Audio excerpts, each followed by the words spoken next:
Hello and welcome to Keeping It Real, the podcast where we talk to the best people in the real estate industry. And I say this every time, but we got one of the great ones and a regular for you guys. So we're just going to dive right in, like without giving you an explanation. Just know that this episode is about taking more money home, right? You want to hear more about that. So Todd, you're no stranger to the Keeping It Real audience, but if for some reason someone's new here, why don't you give them a little intro? I'd be happy to do it. I was actually on the very first Keeping It Real. So for a lot of people, they know me, but if you're new around here, I'm Todd Tramonte. I run a real estate team in Dallas and Fort Worth. And then we do coaching and consulting with agents all over North America. I love the people part of this business. I love the marketing, the sales, the ability to have real lasting impact in people's lives. And it turns out that residential real estate is a really great way to do that. So if you're listening to this live or right as we launch it, you need to join us for more of that for the Real Geeks User Conference, October 17th, 18th, and 19th this year, 2023. We do it every year about the same week. But we're going to be covering tech stuff, team building, how to grow your business, how to grow your income, which is the topic we're talking about today, how to build your value, communicate your value more. So all that's going on in October here in Dallas. You can track me down for the info on that or go to the website, urguc.com, urguc.com. But yes, I've been around Real Geeks forever as a new team owner, as a maturing team owner, as a brokerage owner, and fairly successful team owner. We do a couple hundred transactions every year for a little over $3 million in GCI. If you do the math on that, you'll realize that's not normal numbers because our profitability is higher, our income is higher on that unit account, on that unit count, which is basically what we're talking about on this episode of Keeping It Real. How do you do that? How do you find ways to be more profitable without having to grind it out? How can you increase your commission or maybe even just keep your commission and not give it away all the time? So that's what we're going to talk about today. I'd be happy to share everything I've got, Chris. So take it away. Yeah, exactly. So, I mean, not to plug it again, but, podcasts are awesome. And I've certainly learned a lot from, podcasts and audiobooks over the years, but there's just something magical about seeing your peers live in person. And so, big plug for the conference. And if you guys can make it, then really looking forward to meeting you all in person. So yeah, Todd, you shot me slack and you're like, I want to talk about how agents can protect their commission, how they can take more home. And I was like, I subscribe. Tell me more. All right. So what are we talking about here? Well, I mean, at the basic level, I think it's important that we just give agents a quick little nugget of mindset. So don't run away because I said mindset. We're going to get into tactical stuff here very quickly. But before we do that, you just have to believe that you might be worth more than somebody else, or that your service might be worth more.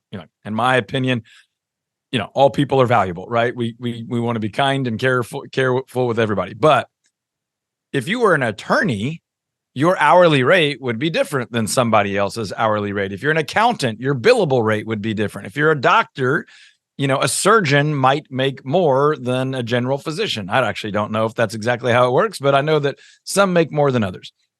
But in real estate, for some completely insane and absurd and unprofessional reason, we assume that if you got your license yesterday, you can charge the same amount as someone that has been breaking records for 40 years. And by we, I mean the general population, the consumer base, and sadly, most real estate agents and brokers.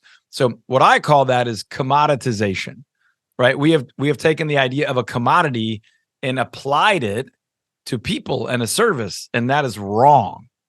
So okay. I mean, I don't want to interrupt your thought process here because I already see where you're going here, and I'm like into all the economics and into all the, we're probably there's a word that's gonna come up here in like 30 seconds. It's gonna elasticity, right? But before we lose everyone in economic speak, we've actually found that there's quite a few like kind of newer people to real estate listening to this, and so maybe break down like what you're talking about in terms of these commission structures.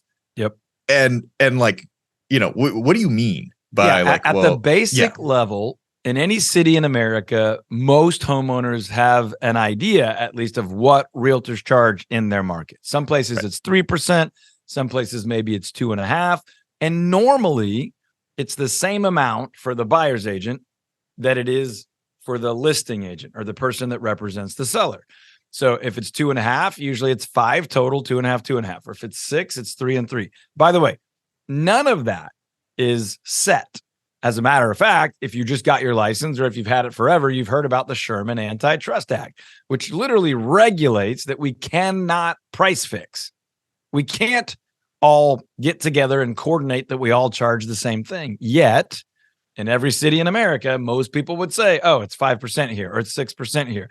Everybody knows that, even though we are legally restricted from fixing our prices and all charging the same thing. So normally what it is just kind of the assumption and the average and the pressures of that's what they charge, that's what I charge. It's the path of least resistance, which is a really, really, really bad way to set your pricing, right? So here's Todd knocking on the window saying like, hey, you, the price is not set. Like this is market forces setting this price. It's not like someone mandating it, and you should think about what you're charging. Right. If you see like a direct mail piece from any big brand real estate corporation, and I won't name them just for obvious reasons, but any of the big brokerages that everyone's heard of, at the bottom of that postcard, you'll almost always see a little asterisk that says all commissions are negotiable and not set by law. It's kind of their blanket statement of being like, hey, just in case an agent might have said something, let's be clear, they're not set by law. It is illegal to set them among brokerages. So that's not what we're doing here, obviously, but that's the baseline understanding that says now, new agent, experienced agent, guy or girl that just decided to go open a brokerage or start a team, you should now go set your value the same way any intelligent, successful business would set their pricing based on cost, based on marketability, based on who your ideal client is, based on conversion ratios. And, businesses set and figure out their pricing based on how the market works. Like Chris was saying, that's exactly what we should do as so what you're saying essentially is like, hey, in many ways, and you were on our A2P 10 DLC, basically like SMS, like apocalypse type episode. And a lot of times we talk about like what regulation does to us and how it like ties our hands and forces us to like play within the rules. But it's like, this is actually regulation that's saying the opposite.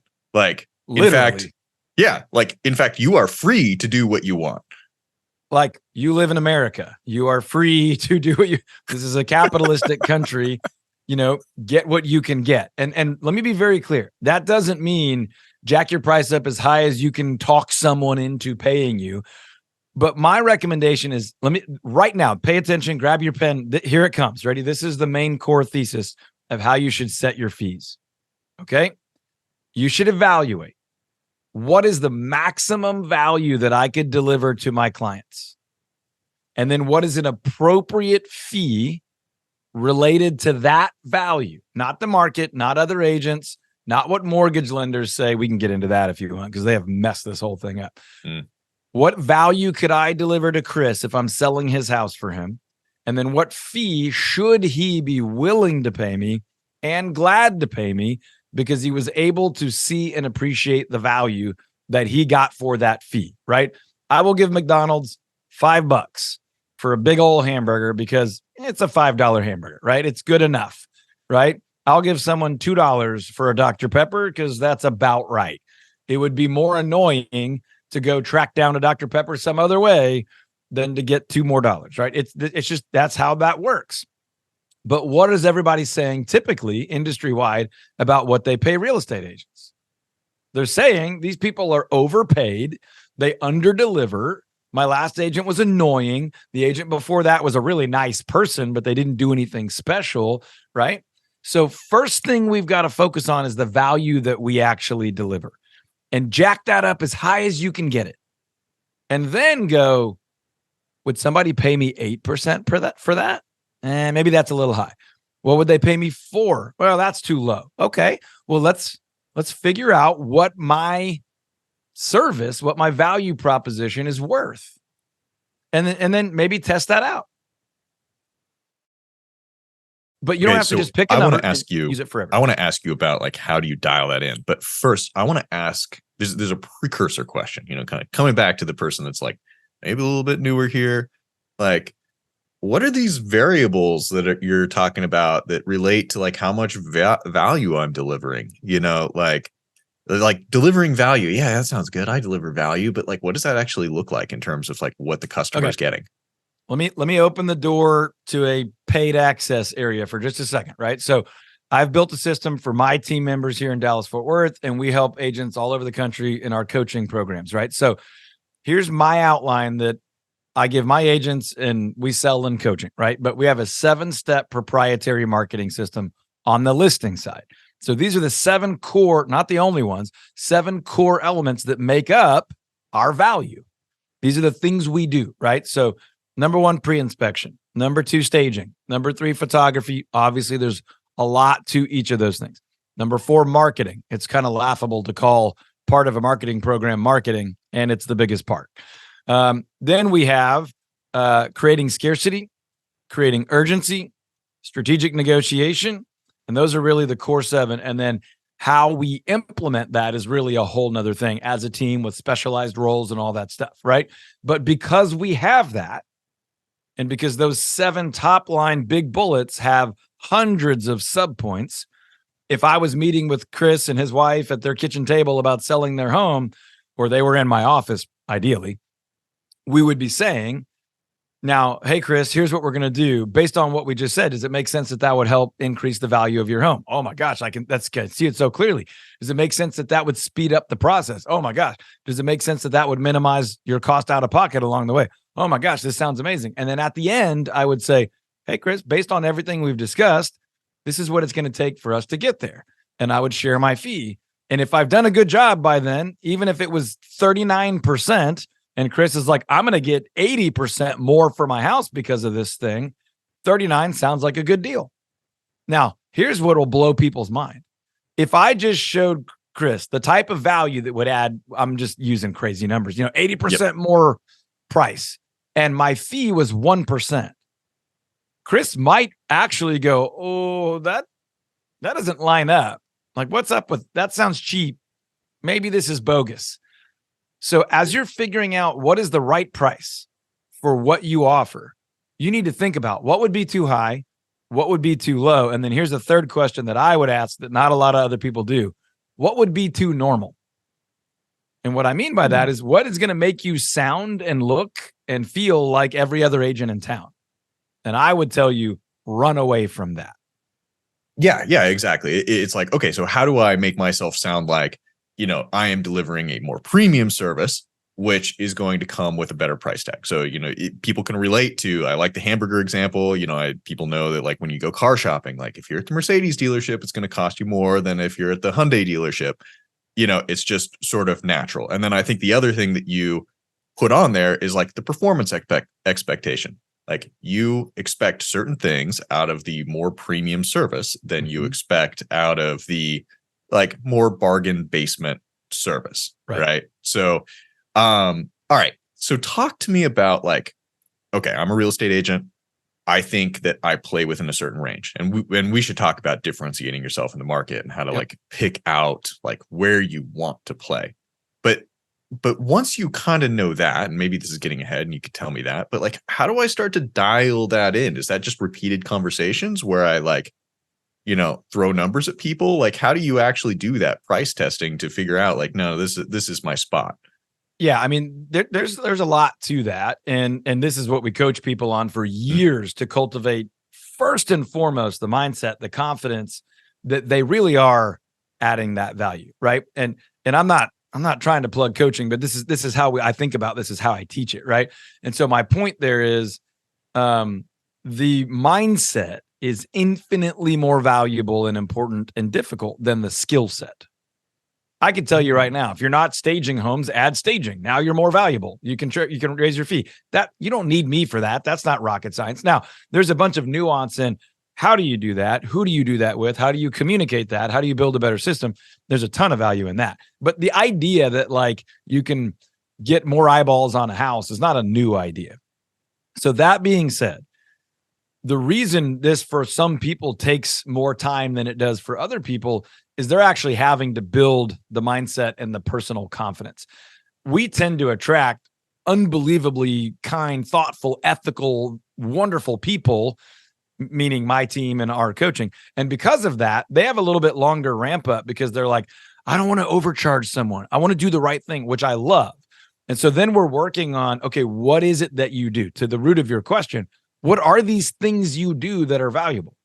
A lot of them are already doing way more than the other agents in their marketplace. And that's the core of my answer to your question, Chris, is first of all, you do some research. In our mindset program, in our coaching deal, the first thing we do is a mindset module that has 5 worksheets.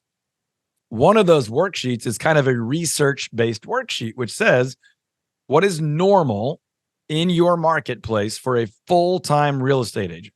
What do they provide their client, right? What is normal? What are most people charging, right? What is the normal opinion of real estate agent? So you're starting to understand, hey, there's 4 or 5 teams that do kind of what I do in my area, and the other 4 have this model. This is what they do for their sellers. This is what they do for their buyers. This is what they charge. Okay, so I know what the marketplace has been exposed to. Now I can do some internal research. What are we uniquely gifted at doing? What do we do really well? I'm not one, but if I was an ex-NFL football player, I might say, I have the most well-known name in town. How do I use that to actually benefit my clients? We're probably going to get more buyer interest. So how do we do that? Now, what's that worth? But internally, we're going to have that conversation, do that research, and only then we're not going to experiment with the lives and finances of our clients. Now, maybe we'll get 80% of the way through research or these worksheets, these exercises. And then, yes, we're going to market test it, but market testing is very different than experimenting. We've done a lot of work to come very, very close to a concise conclusion of what is best for the client. We still have a fiduciary responsibility. We're still decent human beings, hopefully better than decent. So we've done all that research. And if anything, we probably start testing a little bit lower than we think we're capable of. We establish that we can over-deliver, not just meet value for fee, but over-deliver to where Chris is now like, it was totally worth it. No, that was easy. I will gladly tell my friends about you. And then maybe we begin to push the top end of that as we add more value, communicate it better, track it better, have more evidence of our track record and our success. And then we can talk, Chris, in a minute about what's our primary messaging. What's that USP, that differentiator?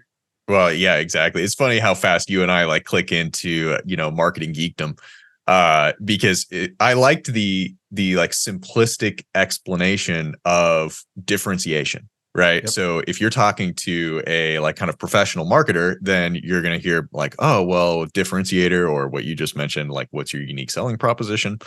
And I was flashing back. I'm like, I love what you said about, you should run away from average, right? And so, when I was in college getting my degree in marketing, a professor handed me a book, and on the title it said "Differentiate or Die," right? Yep. And it's like, well, you didn't really have to read the rest of the book. It's on the cover right there, and so it's as the same most thing. College like, books are. Yeah, exactly. If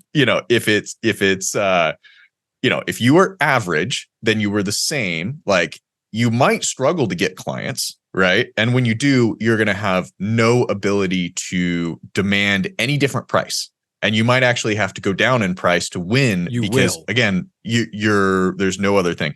I want to give another plug here, actually, for a book I have sitting on my desk right now. This is called Obviously Awesome. Todd, you're going to have to go read this one if you haven't read it already. You stumped me. It's rare that you get one by me, but I haven't read that one. I'll have to check it out. Yeah, exactly. And this one is a great primer for on positioning, like, which is, this, how do I figure out how I'm different from everyone else for someone that's like been around a while, right? And knows, like, one of the things they suggest, right, is April Dunsford, the author, is basically like, you go talk to like your best clients and you ask them essentially like, well, what did I do for you that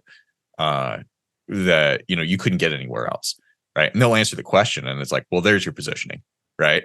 So anyway, yeah, I mean, we're gonna do another episode soon where I actually get to interview Chris and Sean, so you guys should tune into that one, because I'll save it for later. But I have a question for you about the reliability of focus groups. Oh yeah. My I've done a guess few is of you those, know where I actually. stand on So that. yeah. But they're tremendously valuable when done right. So we'll talk more about that later. Yeah. But I want to point out a couple things that you've kind of hinted at with your questions and comments. One is, how do we differentiate? So I'll comment on that in a second.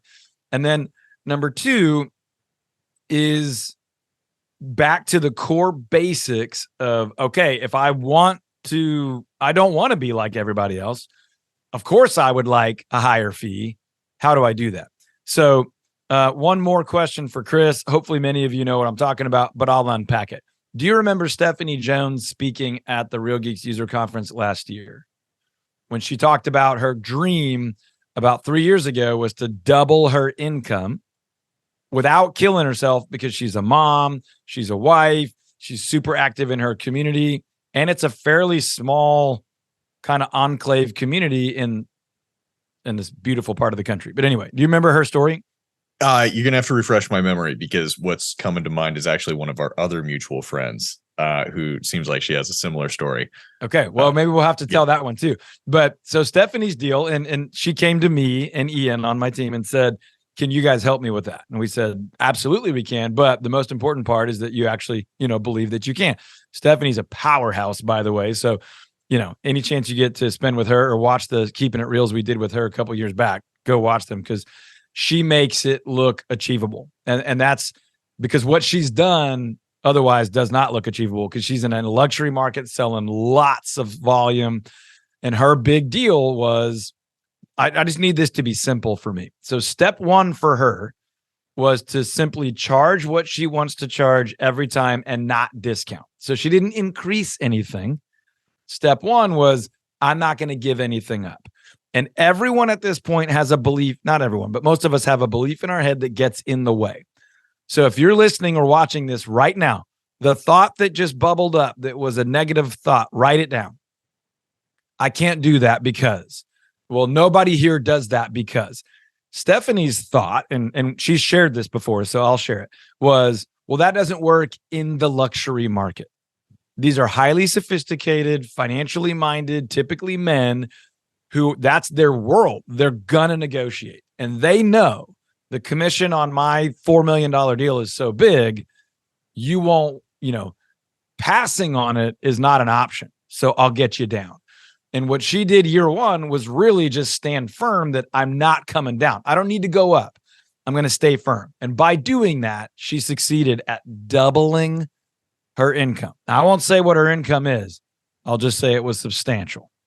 So she had an opportunity to be more present as a mom and a wife and deal with some hard life stuff that we all have go on every year. I use her as an example because that voice in her head, most of us don't have that same voice. We could go, oh, I get that in that luxury market where she's so lucky, which she's not. She's hardworking to get to work. But for you, it might be the opposite.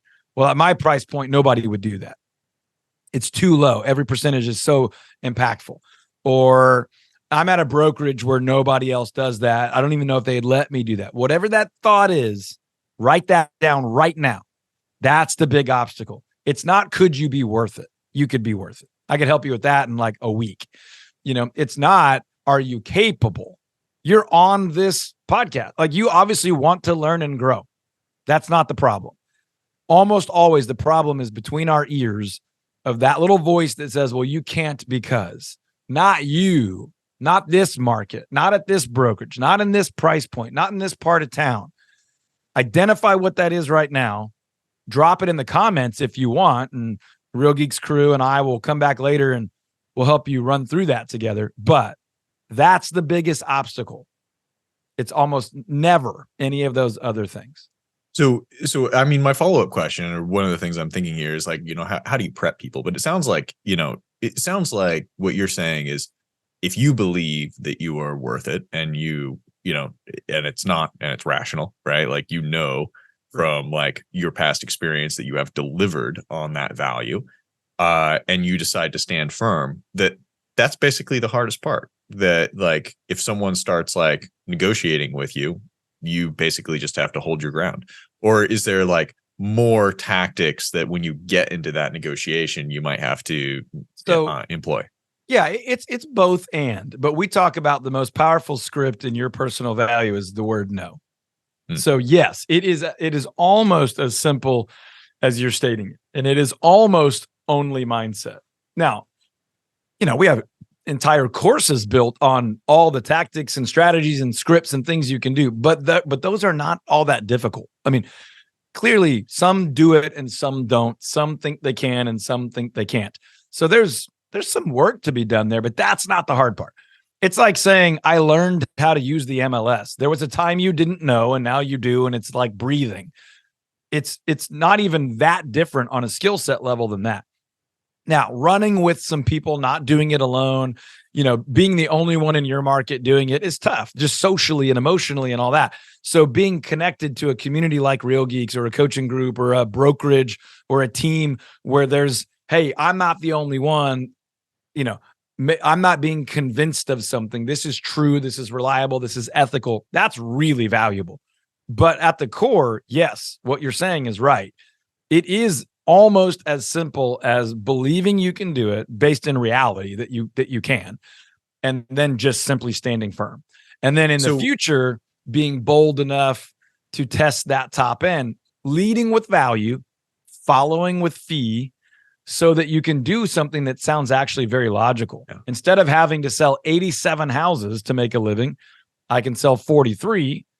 I can get paid better, but I can deliver more value to those 43 than I would have to the 87. I mean, that's actually logical. Who's got better service, Neiman Marcus or Walmart? Who does more volume, right? Now, I'm not saying you've got to go be Neiman Marcus luxury better than other people and all that. I'm just saying you've got to deliver phenomenal value first. And once we click all that together, the charging and processing of the fee stuff is not the hard part.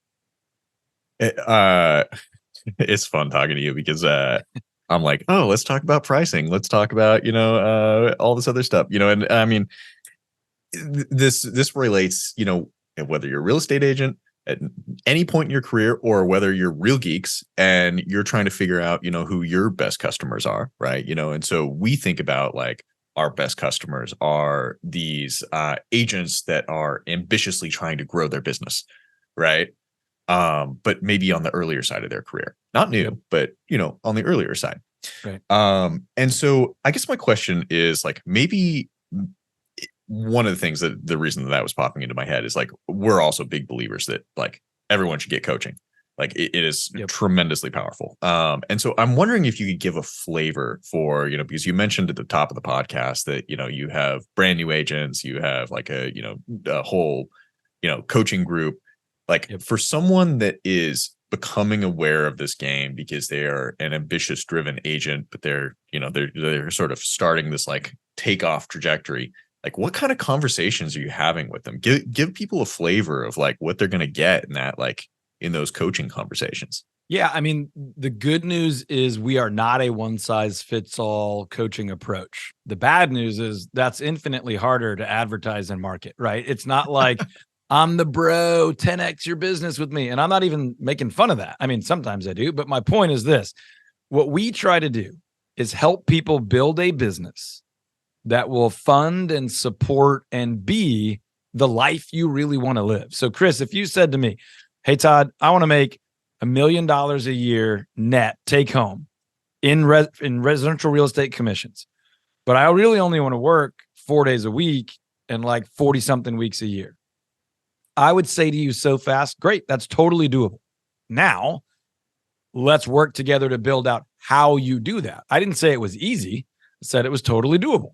So what structure, what systems, what leverage, what technology, what people might you need? Now, let's prioritize those and begin to build it with the biggest levers first, right? So, your open house strategy is going to be important, but not your biggest lever. So let's start with, what do you already have? What are your natural gifts and abilities and desires? What would you show up at work and do every day, whether I told you to or not? Okay, how do we capitalize on that, right? Again, you're an ex-NFL football player. Okay, let's lean into that. You're a CPA who spent the last 37 years in spreadsheets in a cubicle. Okay, what can we value from that? That's not a one size fits all cookie cutter. That's understanding your gifts and abilities and assets and liabilities and strengths and weaknesses and all that. That's not super exciting, but it's really freaking effective. Then we would go through some of our more standardized stuff when we would go, hey, learn our 7-step proprietary marketing system, learn our 13-point buyer process. Feel free to make it your own. But also, let's talk through marketing. What are your primary lead sources? You need at least 2, probably no more than 4 primaries. And we'd start getting into some of that stuff. But at the core, what we would say is, what do you want to do? Who are the people you think you could help? We would identify the market first. We would craft some messaging that is highly effective only to that market. And then we would figure out which media to use to deliver the message to the market. And then we do some simple math. Hey, you want to make $1 million? Right now, what's your average transactional value? What's your conversion rate from signed client to closing, from kept appointment to signed client, from set appointment to kept appointment, from quality conversation to set appointment, from calls to quality conversation? We do all that. And we would do it whether you're prospecting internet leads, personal referrals, friends and family and neighbors, radio, television, Facebook, pay-per-click, Instagram, whatever.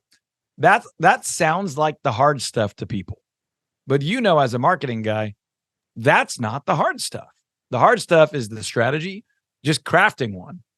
Not necessarily figuring it, like working it out, but deciding. We're all spoiled, rotten, capable Americans. Our problem is that we could do anything. We could build this guy's model or that girl's model, or we could go big, or we could stay small. We could go lean. We could scale big. We could use big media. We could use no media. We are so fortunate in America right now with all the technology and all the cost-effective strategies. The problem is actually choosing. And then it's believing it. Once we've got that, dude, we have lit people's business on fire. And when I say we, I mean them and us together. So I don't know if that answered your question or if that was too much, but I wanted to give you a pretty thorough answer to how we get people off the ground. No, I think that was a good primer. So, okay, so I want to ask you next, so that's kind of like at that takeoff end of the slope, but then you kind of teased also this idea of well, how do you scale this, or what does this look like with my team? Yep. And maybe it's team, maybe it's you. But first, I think you should give us another conference plug. Well, let's do a conference plug because we're actually going to announce. I know Real Geeks has got a few tricks up their sleeve for the conference, but we're going to announce something that we're going to offer that we have not offered in 9+ years. But Real Geeks users have been asking us to do all 9 years since we did it previously. So come to the conference October 17th, 18th, and 19th. If you like conversations like this, these happen on stage almost the entirety of 3 days. There will be breakout sessions. So if you're a newer agent, don't worry. There's great content for you. If you're an experienced agent or maybe a newer team, there's great content for you. Now, if you've been sitting back thinking, well, I already know all this, and you're a big team, a brokerage owner, 40 years in the business, there's breakouts and content for you as well. Now, I do have one ask of anyone that's coming to the conference. Please, please, please do not show up only as a taker. We want you to contribute as well. This is much more of a mastermind feeling conference than it is some big keynote from some big corporation. Real Geeks is our headline sponsor. Tech support will be there. The Real Geeks executive team will take the stage and share great stuff about what's happening, what has happened, what is coming, not only for Real Geeks, but for the industry. I will jump up on stage and share the best stuff from our coaching and from our team. We'll have people like Al Lewis and Craig Schneider, amazing contributors from the Real Geeks community that will be up there. We'll have a ton of fun with raffles and auctions and competition and cocktail parties. We've always had one cocktail party. This year we've got 2. So if you're into that sort of thing, we're doubling up. There'll be plenty of time to go and grab lunch with someone, have breakfast with people, hang out in the evenings. So it's technology talk. It's also marketing talk. It's real estate, sales talk, recruiting, growth, and scaling. But there's also a lot of talk about work-life balance and wealth building and budgeting and how to approach this at your state of growth in your market and connect with a ton of people that you can stay connected to after you go home. So October 17th, 18th, and 19th, go grab tickets at urguc.com, urguc.com. All the information, hotel discounts, the schedule for the event is up there. And I promise you, you'll learn a ton and have a great time, or I will give you all of your ticket money back. So go to the website. It will be worth it. This is our 5th annual. It's always worth it. urguc.com. Definitely worth it. I love the conversations you get to have at the conference. Like exactly 1 month before we'll have been at another conference that's more of the like big names on stages, and you get talked at those conferences and you take away great nuggets. Yep. But you're not having the depth of conversations, the, kind of like deep dive into, your business and their business and trying to figure out what's going to work for you that you do at the Real Geeks conference. So cool stuff. All right. Back to commissions and this time scale. So, all right. You mentioned, you teased this. I think the question was like, you teased this at the top of the episode. You talked about scaling your business. Is this like, are we talking about adding more people to the team, or are we talking about like individual pricing strategies? Like what are we talking about here? Typically in the journey of a true leader who's really not avoiding price strategy, because you can't be a true business owner and leader and not have thoughtfully, strategically evaluated your pricing strategy.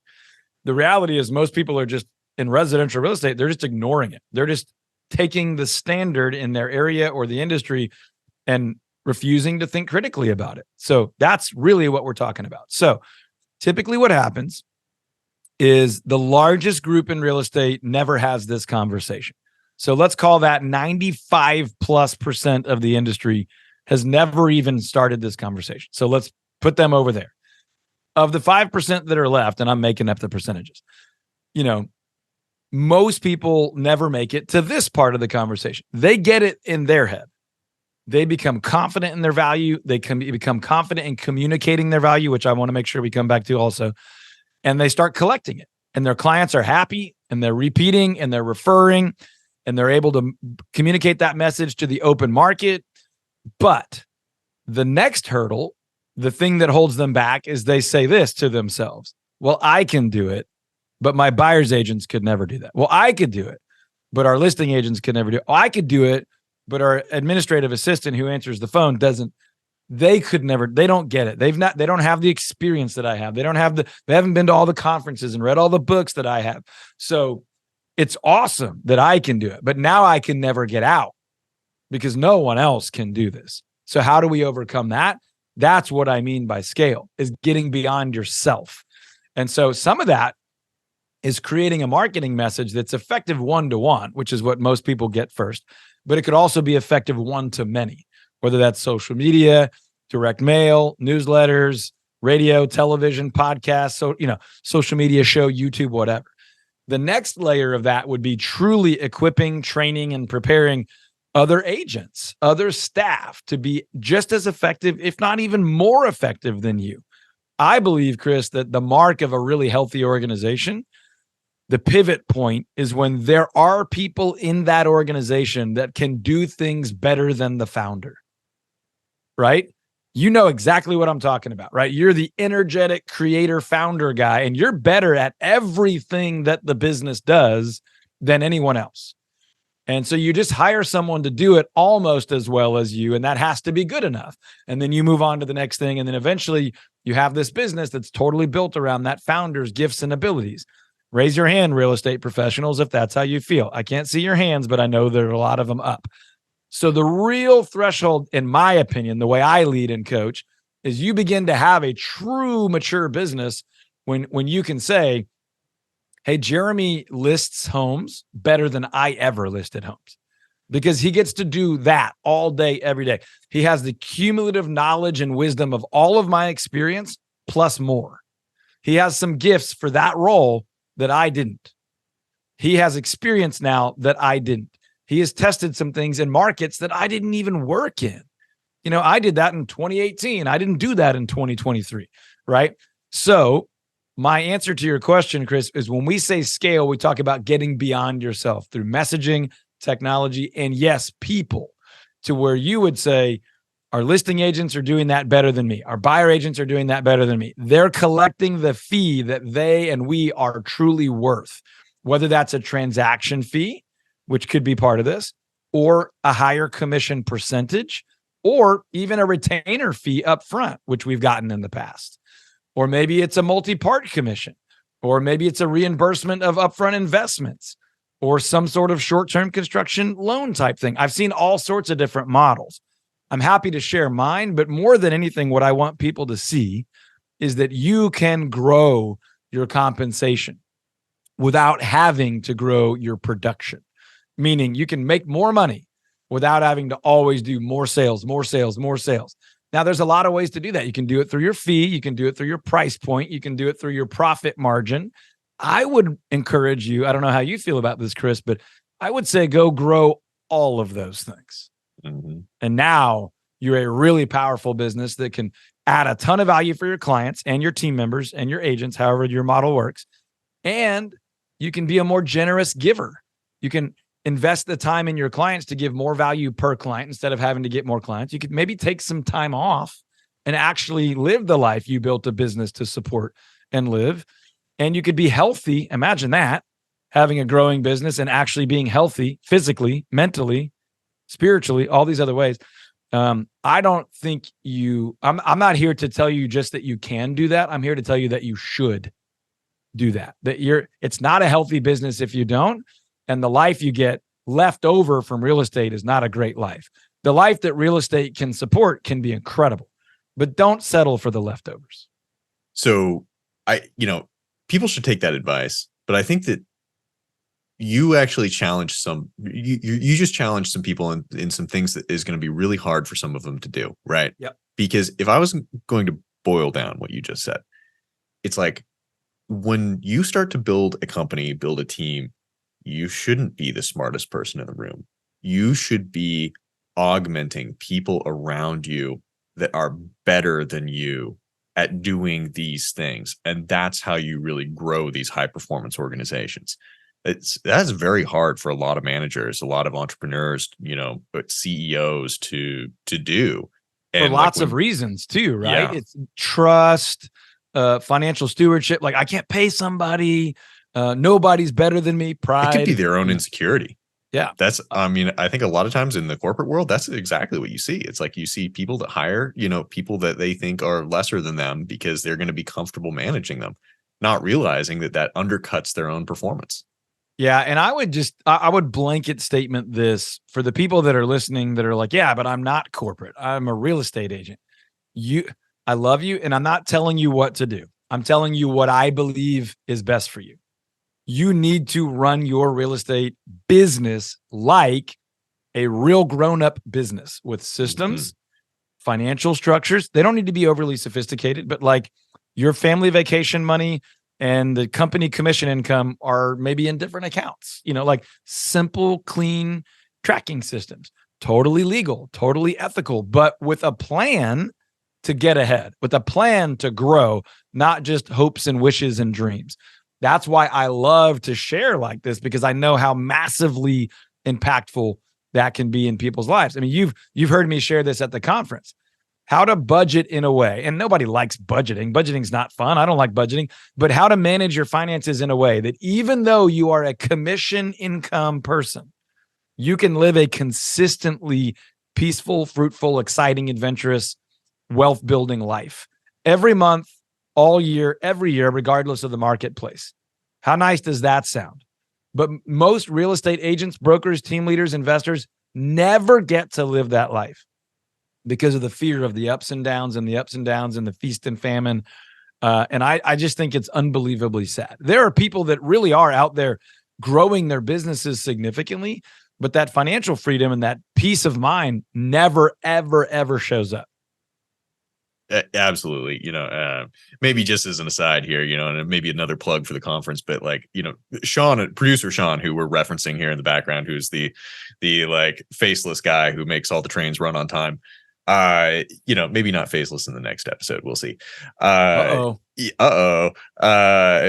He and I like talk a lot, when we're prepping these Keeping It Real episodes about like, okay, so what did this person do before they were a real estate agent? And a lot of times, it is like some big corporate thing. It's like, oh, well, they were, big in the insurance industry or the banking industry, or they were a medical IT consultant, or they were a, whatever. And they bring these skills in, and all of a sudden, and you meet these people at the conference where it's like, man, you are running your brokerage like a Swiss watch. Why?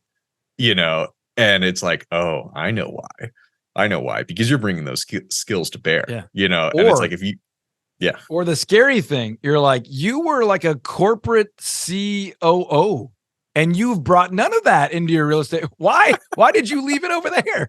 You're struggling. Like, you're successful from the outside. You have more transactions than most people in your market, more commissions, but your profit's not there and your freedom of mind is not there. Could I just help you identify the gifts you already have and deploy them in an organized manner? And we do a lot of that too.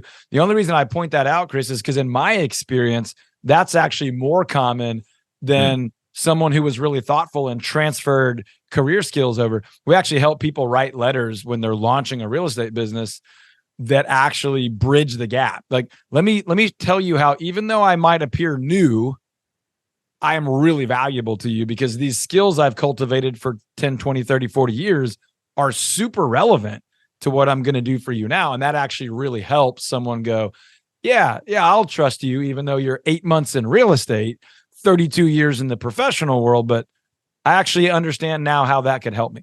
So I'm glad you pointed that out. Well, I get this big like observation bias thing because I host this podcast where we talk to the most interesting people in real estate, and everyone that shows up here is the most interesting person in real estate. So, it's like, I'm like, man, this industry is awesome. Like, these people are great. So anyway, all right. You mentioned this earlier about communicating your value. I think this should probably be our last point, and then we should wrap it up. All right, fair enough. I could go 4 more hours on this because I obviously love this stuff. So those of you that want to have the other 4 hours of the conversation, track me down on social media somewhere. Come see us at the event. Strategically speaking, right? So I already said that, like, just period, essential mindset, confidence is the most important thing. The thing that moves the needle the most after that is once your ability to communicate your value gets, let's say, B+ or better, right? Now, the problem is our industry has been communicating our value really poorly for, let's just say, 100 years. For example, when digital technology, internet, whatever, started giving the consumer access to homes for sale, the whole industry freaked out. Like, whoa. They used to have to come to me for that. And now they can find it on their own. And it took like 15 years. Some people still haven't caught up. That was never the thing that should have made a real estate agent valuable. Like, I just have access to basic info that you don't. That is not a very good value proposition. But once you can start to say, Chris, it's kind of funny. Now that everybody can find every house on realtor.com or Zillow or on my Real Geeks website, it's funny that a lot of agents are just now realizing that was never where our value is really rooted. Where my value is biggest and most significant for you, Chris, is where I can lead and guide you and advocate for you throughout this process. Now, as I help you sell your home, Chris, we have a 7-step proprietary marketing system that's going to allow us to literally guarantee to sell your home over the average price, meaning, and honestly, right now, our team is averaging about 12.1% more money in the pocket of our sellers compared to their neighbors who are selling similar homes in similar areas at similar times. The only real difference being the agent they chose to lead and guide or not through the process. So that's kind of the process of how we get there. Would it be valuable, Chris, if I were to show you how each of those 7 things would put more money in your pocket, save you time and stress, and probably make this a lot more enjoyable? So then I would, little by little, unfold the value that my team, my technology, my experience, my unique gifts and abilities would deliver to him. And then on the buy side, same exact thing. So by the time I ask Chris for his business, he's already nodded and said yes 20, 30, 40 times at how he can see that would be more valuable, better than normal, faster than normal, more money than normal, more profitable than normal, less expense than normal, more enjoyable, less stressful, all those things. And so, we don't have time to go into all the nuance and scripting that we teach and train, but that's a snapshot into how we do it. Now, obviously, none of that matters if I'm not likable, trustworthy, punctual, professional. Those are just table stakes. So if you start thinking, how am I going to be more valuable and communicate more value? None of those things count. Those are the foundation. It's bare minimum that you're professional, you show up, you mean what you say what you mean, you're trustworthy, you have the essentials like a website, a CRM, an email address, a place of work, these, and I don't mean you have to have an office, but I mean, you are showing up professionally. Then what's on top of that? And how do you communicate it? And how you communicate it, Chris and I could go hours on. We don't want to talk a ton about features. It's better to talk about the benefits of the features, but it's really way better to talk about the transformational value of the benefits of the features. So I might have a sheet that says, here's the features. Nobody cares about those. They're boring, but you might want to see that they're there. Now, here's what those will do for you. Let me tell you a quick story about what they did for a client just a few weeks ago in your same neighborhood that was going to not be able to send their daughter to college because of this crazy thing.